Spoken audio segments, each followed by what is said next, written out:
St. John's Gospel, very many areas where he says, I and the Father are one. I am the resurrection and the life. When he uses certain mystic vocabulary, are we feeling affirmed? Are we feeling a deeper meaning? We will not feel touched at the core of our being, or do we feel lost out there? That's a place where we need to look for spiritual depth through our regular prayer and commune it with others in our personal life, in formal situations, Eucharist, in our sacraments, but also in life contexts when I'm angry. I'm extremely angry today. That's the reason why I need to descend into my depth. And I would like to shake it off, not like a negative force, but becoming a mature person in the center of my being, so that anger is shed by itself, or my jealousy, or my eagerness to compete with others, or eagerness to outshine others, or my greed, my eagerness to be dishonest. Today, in the context of corruption and struggle, negative activities in politics, these values are extremely important in day-to-day life.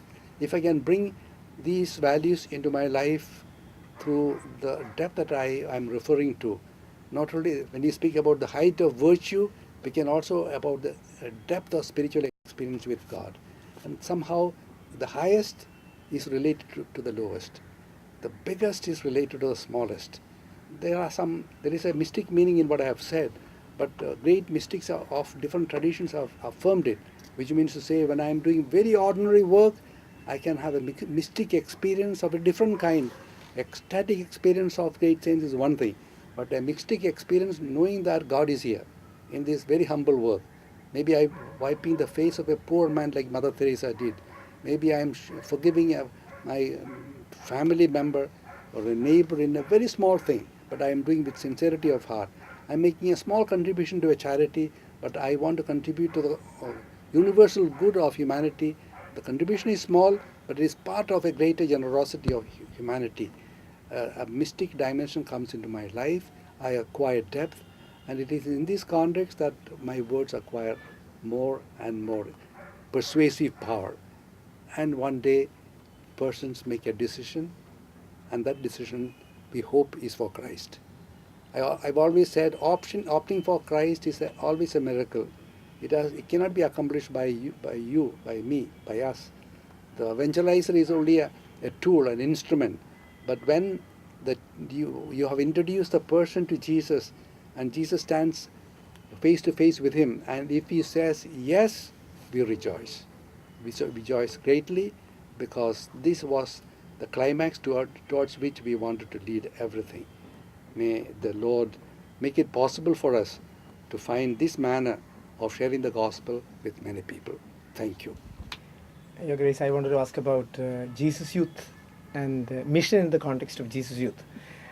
Usually we say Jesus Youth is a missionary movement at the service of the church. And in Jesus Youth, there are young people, young families, teenagers, working people, students. But maybe some of your thoughts, how Jesus Youth can be really a missionary movement. What is the church expecting from a lay movement like this? What kind of a missionary activity that the church is expecting from such a movement? Maybe I should not speak in the name of the whole church, but I can speak in my own name and in the immediate context of my acquaintance with Jesus Youth. Certainly, the way it has grown in the church has been amazing. And the example they have given, almost self-motivating, not too much patronized by any individual, but on your own, has been something edifying. And our prayer is that it will continue to do that service. And a few things that I've appreciated, what I said, the non-competitive leadership, non-threatening evangelization, non-jealous relationship, and creativity in offering the gift of the gospel in various places. If you continue along this line alone, you will achieve much. Not aggressive evangelization, but zealous evangelization, creative evangelization, sharing the gospel as preached and as lived. So the pace of preaching is faster than the pace of living. Somehow the response is hampered. So it has to go in one with the other. Pace of preaching, pace of living, pace of developing of skills required for communicating more effectively. And I would say let everyone begin from his own life context.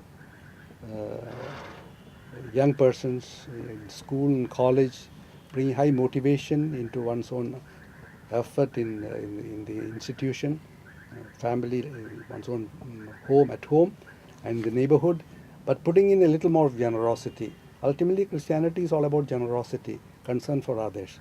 If we add a slight addition every day further to my life of generosity, of committed living, of a prayer or faith-based service, we notice some response around us. It's not flattering of our life, but better human relationship. And they in turn are motivated to do the same. So first in school and college, where among companions we can be a lighthouse, not putting yourself on the lighthouse as much as going ahead. Jesus went ahead of the apostles. Others would follow him. Something like that, going ahead in anything that you would like the society to excel in. In the family itself, one's own relationship within the family, particularly in a context in which family values are disappearing or weakening, and appreciating children. Children as an asset, they are a gift of God. It would be very important to give the example as Jesus Youth model family life of happy relationship and care of the children and warm bonds among themselves, and family itself relating with the neighboring families, the parish and the rest of the communities. Last of all, one's role in society as a whole.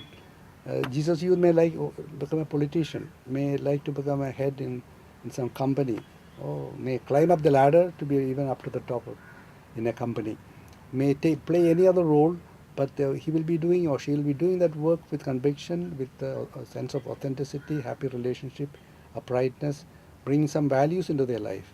I was told that in Russia, when communists took over, they persecuted all believers. Later, some years, they began to organize their state more and more. They needed people who are honest and upright, and people who are committed to the common good, love the country, be conceding, are able to work with others. Then they found some people were very successful. And inquiring further, they found they were believers. Many of them were also Christians. That made them think that religion is a positive force in society.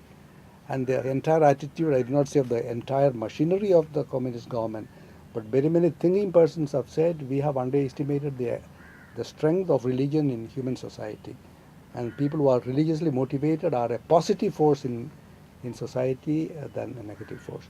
Now, Jesus Youth, if they are determined, they keep very high caliber in their life of commitment and generosity and uprightness and Christian faith, and they are fulfilling their civic duties in a manner that is most edifying. After a while, without their saying, people look up to them and what they stand for, their faith and so on. They may ask questions. As we said, actual evangelization, the oral sense of communication may be very short, but meantime message has already gone in.